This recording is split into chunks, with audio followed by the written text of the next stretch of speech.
Electric pole దగ్గర ఎందుకు ఆపుకోవద్దంటే ఈ మేఘాలు ఉంటాయి కదా, ఈ మేఘాలు రాపిడి రాసుకోవడాన్ని ఒక శబ్దం వస్తుంది, పిడుగుల రూపంలో వస్తుంది.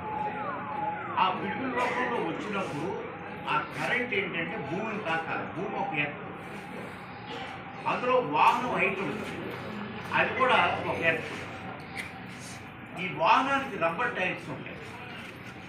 ఆ రబ్బర్ టైర్స్ ఉండటం వలన ఆ బస్సు షాక్ కొట్టినా కానీ మీ ఆటో అవని, బస్సు అవని, కార్ అవని, లారీ అవని, అది మీకు షాక్ కొట్టదు. కానీ దాన్ని తీసుకెళ్ళి మీరు ఏదైనా చెట్టు దగ్గర కానీ ఎలక్ట్రిక్ పోల్ దగ్గర కానీ బస్సుని ఆడినప్పుడు ఏమవుతుందంటే హై వోల్టేజ్ కరెంటు ఆ పిడుగు రూపంలో ప్రొడ్యూస్ అయింది, హీట్గా అయ్యి దాని కరెంట్గా మారి దానిలో వస్తున్న రెసిస్టెన్స్ ద్వారా అది మనకి కరెంట్గా మారిపోతుంది. ఆ కరెంట్ ఎంత తాకితేనే కంప్లీట్ అవుతుంది. అప్పుడు అక్కడికి వచ్చి అది అటాక్ చేస్తుంది కరెంట్ పోల్ని కానీ చెట్టుని కానీ. చెట్టు అయితే నాన్ ఎలక్ట్రిక్ మెటీరియల్, కానీ దాని మీద పోతున్న వాటర్ చూసారా, అది కరెంట్ పోతుంది. అందుకని అక్కడ పెట్టినప్పుడు ఆ కరెంటు ఈ బస్కి షార్ట్ సర్క్యూట్ అవుతుంది. దీనికి ఇట్లా రాజశేఖర రెడ్డి గారు సీఎంగా ఉన్నప్పుడు నేను పిహెచ్డి చేయడానికి ఇదే మెయిన్ రీజన్. ఆర్టీసీ వాళ్ళు సామాన్లు ఎక్కువ ఇస్తారు. ఆ కరెంట్ వైరు స్లాగ్ అయింది, అంటే సాగింది. ఈ వైరు దానికి పట్టి కరెంట్ షాక్ కొట్టింది బస్సు. వీళ్ళు ప్యాసింజర్లు ఏం చేశారంటే కంగారు పడిపోయి డ్రైవర్కి తెలియక, కండక్టర్ తెలియక వాళ్ళు డోర్ తీసుకుని దిగుకుంటూ ఆపలేదు. చెప్పులు లేకుండా దిగారు, 1 by 1 దిగే వరకు అది వాళ్ళ నుంచి 6 చనిపోయారు కిందకి దిగుతుంది. కాబట్టి ఎప్పుడన్నా మీకు అట్లా వర్షం వచ్చినప్పుడు ఆయన చెప్పినట్టు బస్సు పే దగ్గర కానీ ట్రాఫిక్ లేనప్పుడు అజార్డస్ లైట్స్ వేసుకోవాలి. అజార్డస్ లైట్స్ అంటే 4 పక్కల బ్లింక్ అవుతూ ఉంటాయి, ఎల్లో లైట్. అది వేసుకుని మీరు ఆ జనాలు ఏం చేస్తారు, ఈ వర్షానికి ట్రాఫిక్ని చూడడం, రోడ్డుని చూడడం, కళ్ళు మూసుకొని పరిగెత్తూ ఉంటాం. వాళ్ళే కాదు, మీరైనా నేనైనా సేమ్ చేస్తాం. అది మానవ నైజం. వ్యాధి నిరోధక శక్తి, సేఫ్టీ సిస్టమ్స్ మన బాడీలో కూడా ఉన్నాయి. అవి మనల్ని అలా చేస్తాయి. కాబట్టి డ్రైవరే మెయిన్ రోల్. కాబట్టి ఆ డ్రైవరు చక్కగా ఆ పిడుగులు పడుతున్నప్పుడు కానీ అప్పుడు కానీ ఆ బస్సును అలాగే ఆపేసుకుని కూర్చుంటే ఏదన్నా కరెంట్ వైర్లకు వచ్చినా అది ట్రిప్ అయిపోవటం అంటే ఫీజు పోయిందంటే చూసారు మన ఇళ్ళలో ఆ స్విచ్ బోర్డులో లాగా అక్కడ కరెంటు సబ్స్టేషన్లో ఆ ఫీజు కొట్టేస్తుంది. అది 30 సెకండ్ల నుంచి 3 నిమిషాల్లో జరుగుతుంది. మరి టాప్ క్వాలిటీ ఫీజు వేసారనుకో 30 సెకండ్లో ఇది అయిపోతుంది. మరి తక్కువ క్వాలిటీ ఫీజు వేసారనుకోండి అది 3 నిమిషాలు పడుతుంది. కానీ మనం 3 నిమిషాల వరకు ఆ బండిలోంచి తీసుకోకుండా చెప్పులు లేకుండా తిరుగుకోవడం నడుస్తున్నాం. మనం ఏం చేయాలంటే మన దగ్గరలో పిడుగు పడుతున్నప్పుడు మన వెంట్రుకలు కానీ బాడీ మీద ఉన్న రోమాలు కానీ నెక్కుపడుచుకుంటే స్లోగా ఇలా లెగుస్తుంది. రోబోలలాగా జుట్టు చూసారా, అలా కొద్దిగా లెగిస్తే దాని అర్థం ఏంటంటే మన దగ్గరలో పిడుగు పడబోతుంది. అప్పుడు మనం ఏం చేయాలంటే చెట్టు దగ్గర కానీ ఏదన్నా వెళ్ళకూడదు, ఎలక్ట్రిక్ పోల్ దగ్గరికి వెళ్ళకూడదు. దగ్గర మీ ఇల్లు ఉంటే అక్కడికి వెళ్ళాలి. లేదంటే మనం వెళ్తున్నప్పుడు చెప్పులు మనం ఏంటంటే హైట్ తగ్గాలి. హైట్ ఎలా తగ్గాలంటే ఇలా తగ్గాలి. మన చేతులేని భూమిని తాగకూడదు, తాగితే సర్క్యూట్ కంప్లీట్ అయ్యి చనిపోతాం. కాబట్టి ఇలా హైట్ తగ్గడం ద్వారా దాని ఉధృతాన్ని మనం ఎఫెక్ట్ని తగ్గించుకుంటాం. నెక్స్ట్ ఇప్పుడు ఇదివరకైతే సెల్ ఎంత మాత్రం అంత డబ్బులు అయ్యాయి. ఇప్పుడు ఏంటి, రీఛార్జ్ చేస్తే అన్లిమిటెడ్ అంట. చూసారా, తెల్లవాళ్ళు మాట్లాడుకోండి. అందువల్ల దయచేసి సెల్ మాట్లాడుతూ ట్రై చేస్తారు. ఇయర్ ఫోన్ పెట్టేసి మాట్లాడతారు. ఇప్పుడు బ్లూటూత్ వచ్చింది, అది కూడా చేస్తారు. అది చాలా ప్రమాదం. ఎందుకు ప్రమాదం అని అంటే మీరు బ్లూటూత్ కానీ ఇయర్ ఫోన్ పెట్టించుకోండి, దానికి అసలు ఎవరో ఆరు కొడతారండి. వినపడుతుందా? వినపడుతుంది.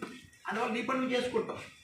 అందువల్ల దయచేసి ఎక్కువగా బేరం లేనప్పుడు మీరు కూర్చొని యూట్యూబ్, ఫేస్బుక్ చూస్తున్నారు అవునా కదా. ఇది ఇప్పుడు తెలియదు, ఏదైనా అనకూడదు. చిన్న బ్యాడ్ ఏమిటంటే 1 సంవత్సరం 2 సంవత్సరాలు 3 సంవత్సరాలు ఏం రాదు దాని ఎఫెక్ట్. 10 సంవత్సరాలు అయినప్పటికీ మనకి ఏంటవుతుందంటే ఐ ఎఫెక్ట్ వస్తుంది. అవునా కదా చెప్పండి. ఇది సెల్ఫ్ ఫ్రీ అని చెప్పి అలాగా జబర్దస్త్ యూట్యూబ్ అన్ని ఫేస్బుక్ చూసుకొని ఏట్ అవుతుంది అనుకున్నారు. జ్ఞానం లేకపోయినా పర్లేదు కానీ ఉదయం కూర్చొని అలాగా కళ్ళు మూసుకొని అలాగ ఏదైనా సంథింగ్ చేసుకోవచ్చు, లేదా పాటలు పాడక అంతే. కానీ ఆ సెల్ డ్రైవింగ్ అనేది చాలా ఇంపార్టెంట్, చాలా రాంగ్. ఓకేనా? నెక్స్ట్ పాయింట్ యూజ్ చేసుకొని లోపల సెల్ ఫోన్ యూటిలైజేషన్ చేస్తారు. ఎందుకంటే ఆ రోడ్డు ప్రమాదం నుంచి రాజశేఖర రెడ్డి గారు ముఖ్యమంత్రి గారి సంస్థానికి వస్తానంటారు. నేనేదో గ్రూప్ 1 రాసుకుని వెళ్ళిపోదాం అనుకున్నాను, ఏదో కొంత ఫాల్స్ కేసు తగ్గట్టు దానికి ఏదో ప్రాబ్లమ్స్లో ఉన్నారు. ఆయనే సీఎం వస్తానన్నప్పుడు నేను motor vehicle inspector alias brake inspector, నేను ఎందుకు పిహెచ్డీ చేయకూడదు, అప్పుడు స్టార్ట్ చేశాను. కానీ మళ్ళీ ఎంబీఐ నుంచి యాక్టివ్గా అయిన తర్వాత ఇంతవరకు నేను క్లాస్ ఇన్వాల్వ్ చేయలేదు. ప్రతిరోజు డ్రైవర్లు ఎఫ్సీలకు వచ్చేవాళ్ళు, ఎల్ఎల్ఆర్కి, డిఎల్స్కి రిజిస్ట్రేషన్కి వచ్చేవాళ్ళకి నేను ఎక్స్ట్రా పే చేసి వచ్చాను. కానీ ½ అవర్ క్లాస్ చెప్పి వాళ్ళతోనే పనిచేయించేవాళ్ళు. ట్రాఫిక్ నెంబర్ ఎక్కడ, ఇంజిన్ నెంబర్ ఎక్కడ, వాటిని నేను చెప్పించేవాళ్ళు. అంటే నాలెడ్జ్ నేర్పేవాళ్ళు. దాని ద్వారా ఆ రోజు నా జిల్లాలో, ఆంధ్రాలో ఇండియాలో బెస్ట్ డ్రైవర్లు ఉన్నట్టుగా ఒక టార్గెట్ పెట్టుకుని పనిచేశారు. దాని తర్వాత ప్రపంచంలో బెస్ట్ డ్రైవర్ ఓనర్ దర్గాపుకి వెళ్ళాలని చేయించారు. అట్లా వర్క్ నేర్చుకోవాలి. ఈశ్వరరావు గారు వచ్చి దేవుడి దేవాలి వాళ్ళు మళ్ళీ నేను ఓపెన్ అయ్యింది నా ఫోన్. కాబట్టి ఏంటంటే నెక్స్ట్ నేను వరల్డ్ బ్యాంక్కి వెళ్ళాలనుకుంటున్నాను. దీంతో పాటు చేసిన ఆయన అనీఫ్ అని నేను గుంటూరులో చేస్తున్నప్పుడు ఆయన ఈ రిజల్ట్ కండక్ట్ చేశాను. ఆయన అప్పుడు వరల్డ్ బ్యాంక్లో పనిచేస్తున్నారు. నా పిహెచ్డీ అయిన తర్వాత నెక్స్ట్ ఇయర్ విజయనగరం ప్రజలు మీరందరూ ఆశీర్వదిస్తే ఈ అవసరం వస్తే వరల్డ్ బ్యాంక్ వెళ్ళిపోతారు, ఫండ్స్ వస్తారు. సరే, ఇక్కడ పాయింట్కి వస్తే సెల్ ఫోన్ ఎలా వాడాలి? సెల్ ఫోన్ అనేది ఒక మ్యాగ్నెటిక్ ఫీల్డ్ వేవ్స్ వచ్చినప్పుడు డెవలప్ అవుతుంది. అది ఇప్పుడు మనం లెఫ్ట్ సైడ్ జేబులో పెడతాం, లెఫ్ట్ సైడ్ జేబులో పెట్టుకోవాలి. అది మీ కాల్ వచ్చినప్పుడు రింగ్ అయిందంటే 6 centimetres radius vertical horizontal magnetic field develop అవుతుంది. దాని నుంచి మీ గుండె లెఫ్ట్ సైడ్ ఉంటుంది, మనందరి గుండె ఎఫెక్ట్ అవుతుంది. కాబట్టి మీ సెల్ ఫోన్ని జేబుల్లో పెట్టండి, బ్యాక్ జేబు, సైడ్ ప్యాంట్, లేదంటే నా షర్ట్లన్నిటి కూడా చదివిన తర్వాత నేను రైట్ సైడ్ పాకెట్ పెట్టించాను. నా షర్ట్లన్నిటి యూనిఫార్మ్ కూడా రైట్ సైడ్ పాకెట్ పెట్టాను. ఓకే, కాల్ వచ్చింది, దానికి నేను ఇయర్ ఫోన్ పెట్టుకున్నాను. దీనికి మనం ఏం చేయాలంటే ఇది మన డ్యూటీలో ఒక భాగం అయిపోయింది, దీన్ని అవాయిడ్ చేయలేం. కాబట్టి దీన్ని ఏం చేయాలంటే దీన్ని తీసుకుని ఇక్కడ ఈ రైట్ సైడ్ జేబులో మీరు ఎలా పెట్టుకోవాలి. ఈ సెల్ చూడకూడదు, ఏం చూడదు, కాల్ వస్తుంది. దీన్ని మీరు ఇక్కడ బటన్ ఉంటుంది, ఈ బటన్ ఆన్ చేసుకోవాలి. ఎవరండి వెరీ అర్జెంట్ అయితే బండి పక్కన తీసుకు మాట్లాడాలి, లేదంటే తర్వాత మాట్లాడతానని కట్ చేసి డాష్ బోర్డు మీద బ్లూటూత్, ఈ బ్లూటూత్ కూడా మీరు కన్వర్జేషన్ వాడకూడదు, కమ్యూనికేట్ రిప్లై చేయడానికి వాడాలి. దాని తర్వాత ఈ ఫోన్ని ఎవ్రీ 1 అవర్కి ఒకసారి చెవికి మార్చుకుంటాం. దీని ఎకనామికల్గా సేఫ్ సైడ్గా సెల్ ఫోన్. లేదంటే ఆ సెల్ ఫోన్ మోగుతున్నంత మీకు ఇరిటేషన్ వస్తూనే ఉంది, అవతలోకి బీపీ పెరుగుతూనే ఉంది. నెక్స్ట్ చెప్పండి. ఓకే, నెక్స్ట్ లాస్ట్గా ఏంటంటే ఇప్పుడు మనం చాలామంది ఏం చేస్తామంటే ఇల్లు ఏరియా డ్రైవింగ్ సరే, ఘాట్ ఏంటంటే ఘాట్ ఒకరు ఎక్కుతారు ఒకరు దిగుతారు. ఓకేనా? ఎవరికి సైడ్ ఇవ్వాలి చెప్పండి. సరే చెప్పాలి కదా, చెప్పలేదు ఏమండి, చాలా మంది నాకు తెలుసు మీరంతా చెప్పండి. నేను అన్నట్టు ఎప్పుడు కూడా బండి ఎక్కేవాళ్ళకి దిగేవాళ్ళు సైడ్ ఇవ్వాలి. ఫస్ట్ ప్రిఫరెన్స్ ఎక్కేవాళ్ళు, అంటే బండిని లాగుతూ ఉంటుంది. 1/7 గ్రేడియంట్ ఏ బ్రిడ్జ్ అయ్యి బ్రిడ్జ్ అవునాయి, రోడ్లు అవునాయి, ఘాట్ రోడ్లు అవునాయి. 1/7 అంటే మనకి 7 మీటర్లు ప్రయాణంలో 1 మినిట్ తిరుగుతాం. అది 1:07 అంటారు జనరల్. ఈ ఎక్కే వాళ్ళకి దిగే వాళ్ళు ప్రిఫరెన్స్ ఇవ్వాలి. మీరు బ్రేక్ పట్టుకుంటే బండి అవుతుంది. అయితే ఏ గేర్లు ఎక్కించాలి వెరీ ఇంపార్టెంట్. ఆ ఘాట్ వస్తున్నప్పుడు కానీ బ్రిడ్జ్ వస్తున్నప్పుడు కానీ మీ బండి 3rd గేర్లోకి తెచ్చుకోవాలి. సెంటర్ నుంచి లెఫ్ట్ ఉండాలా, పగల ఆటం కొట్టాలా, నైట్ డిమో డిప్పర్ కొట్టాలా, బ్లైండ్ కరువుల్లో కానీ గ్రేడియంట్ ఎక్కేటప్పుడు దానికి 3rd గేర్లో మనం బండిని తెచ్చుకోవాలి. వెనకాల కూడా చూసుకోవాలి, సెంటర్ అర్థం. తర్వాత మనం ఆ బండిని ఎక్కించేటప్పుడు ఈ 3rd గేర్లో కానీ మూమెంట్ బండి తగలకపోతే 2nd గేర్లో వచ్చేయాలి. అయితే 3rd గేర్ కన్నా మనకి ఎందుకు రిస్క్ లోడ్ ఉందనుకున్నప్పుడు బండి 2nd గేర్లోనే ఎక్కించడం మొదలైంది. నెక్స్ట్ దిగేటప్పుడు ఏ గేర్లో దిగాలి, గ్రేడియంట్ ఏ గేర్లో ఎక్కిస్తారో 2nd గేర్లో ఎక్కించారనుకోండి, నెక్స్ట్ 2nd గేర్లో దిగాలి. మీరేం చేస్తారంటే దాన్ని టాప్ గేర్ వేస్తారు, బండి వైబ్రేషన్స్. కొంతమంది న్యూట్రల్ చేస్తారు. న్యూట్రల్ చేయటం వల్ల మీకు అక్కడ ఫ్రీ అయిపోయి గ్రావిటేషన్ ఫోర్స్ వల్ల బండి రోలింగ్ ఎక్కువ, ఆ బండి కంట్రోల్ అవుతుంది మీరు బ్రేక్ కొట్టినప్పుడు. అలాంటప్పుడు మీరు ఏం చేయాలంటే ఏ గేర్లు ఎక్కామో అదే గేర్లో పెంచాలి, నంబర్ 1. తర్వాత వాటర్ ఇక్కడ ఫ్లో అవుతూ ఉంటుంది వర్షాకాలంలో, సప్తాహంలో. అప్పుడు ఎలా డ్రైవ్ చేయాలి? ఇప్పుడు వాటర్ మనకి రైట్ సైడ్ నుంచి లెఫ్ట్ ఫ్లో అవుతున్నప్పుడు మనం రోడ్డుకి లెఫ్ట్ సైడ్ నడవాలని డ్రైవ్ చేయాలని మనకి రూల్ కదా. అప్పుడు మీరు లెఫ్ట్లో కానీ ఎంటర్ అయితే సగం దూరం వెళ్ళే వరకు వాక్ కొట్టేస్తాం బండి. అప్పుడు మీరు ఏం చేయాలంటే డిమ్ము డిప్పర్ కొట్టి బండిని రైట్కి తీసుకుని హెడ్లైట్ సాంగ్లో పెట్టి, అంటే ఆ ఎత్తడం లాగమని మీరు రైట్ సైడ్ నుంచి ఎంటర్ స్టీరింగ్ రైట్ కొట్టుకున్నారు. లైక్ స్లోగా ఇలా పాస్ అవుతూ ఉండగా మనకి ఎల్లగా ఈ బ్రిడ్జ్ నుంచి ఎడ్జ్ నుంచి పాస్ అయిపోతుంది. అదే వాటర్ మీ లెఫ్ట్ నుంచి రైట్కి వెళ్తున్నప్పుడు లెఫ్ట్ సైడే వెళ్తాం. ఇక్కడ వర్షం పడ్డప్పుడు ఎంత ఫ్లో ఉన్నప్పుడు బండిని వెళ్ళనివ్వాలా, వెళ్ళనివ్వకూడదు అంటే ఒక జాకీ రోడ్ తీసుకొని ముందు వాటర్ కొలుసుకోవాలి. ఎంత డెప్త్ అంటే మీకు లోకల్ ఏరియా వాళ్ళకి తెలుసు, దూర ప్రాంతాలు ఏరియా వాళ్ళకి తెలియదు. ఆ జాకీ రోడ్తో వాటర్ డెప్త్ కొలవాలి. కొలిచిన తర్వాత దాన్ని తీసుకొచ్చి టైర్కి కొలుసుకోవాలి. లోడ్ ఉన్నప్పుడు సగం వరకు ఉంటే బండి ఫ్లో అవుతుంది, ఈజీగా వెళ్ళిపోతుంది. ఏ గేర్లో కనిపించాలి? 2nd గేర్లో బండి మూవ్ చేయాలి. ఒకవేళ 2nd గేర్లో మూవ్ అవ్వకపోతే 1st గేర్లోకి రావచ్చు. మీరేమనుకుంటారంటే టాప్ గేర్లో వేస్తే తొందరగా దాటేస్తామనుకుంటారు.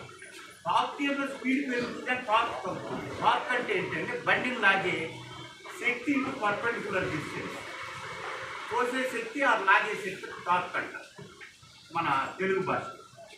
దీన్ని మీరు ఇది ఫాలో అవ్వాలి. తర్వాత ఈ నీళ్ళు దాటిన తర్వాత మీరు ఏం చేయాలంటే 1-2 సార్లు వెనక ట్రాఫిక్ లేనప్పుడు బ్రేక్ కొట్టుకోవాలి స్లోగా. అప్పుడు ఏంటంటే ఈ లైనర్స్లోకి వాటర్ వెళ్ళి ఈ బ్రేక్ లైనర్స్ తడైపోయి తొందరగా పాడవకుండా మీరు బ్రేక్ కొట్టినప్పుడు అది హీట్ వచ్చి దానికి పీల్చుకున్న వాటర్ ఆవిరైపోయి దానికి బండి చక్కగా బ్రేక్స్ పైకి.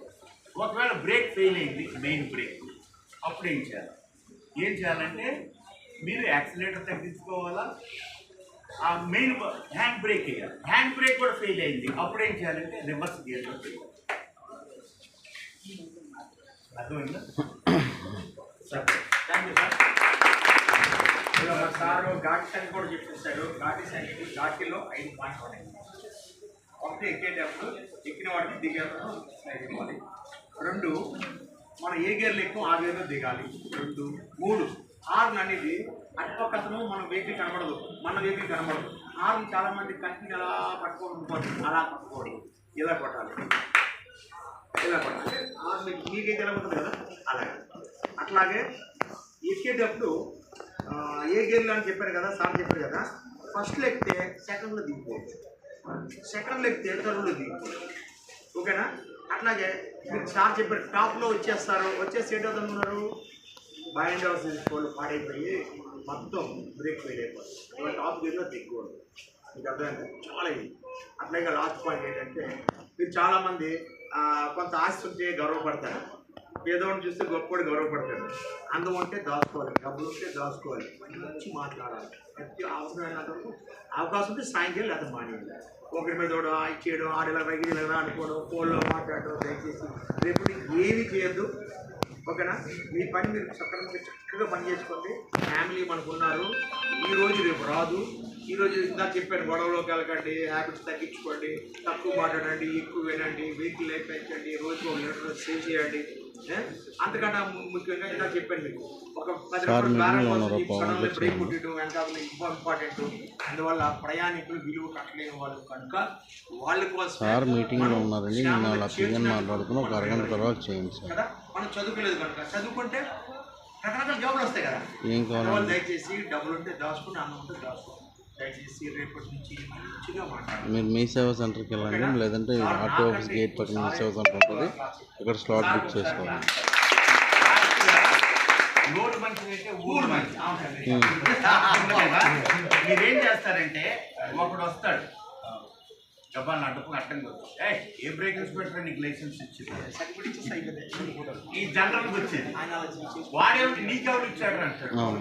ఈడు ఒక చిన్న రాడు తీసుకుంటే ఇంకొక ఆయన పెద్ద రాడు తీసుకుంటే ఒకసారి నేను బస్సులు అదే కాబట్టి చెక్ చేసుకోండి. మీ లైసెన్స్ నెంబర్ కొట్టి, అప్లికేషన్ నెంబర్ కొట్టి తగ్గించేసుకుంటే దానికి ఈ సెల్ రెన్యూల్ అయితే రెన్యూల్ టైం ఉంటుందండి. రెన్యూల్ మీరు దాన్ని స్లాట్ బుక్ చేసి డ్రైవింగ్ టెస్ట్ రావాలి.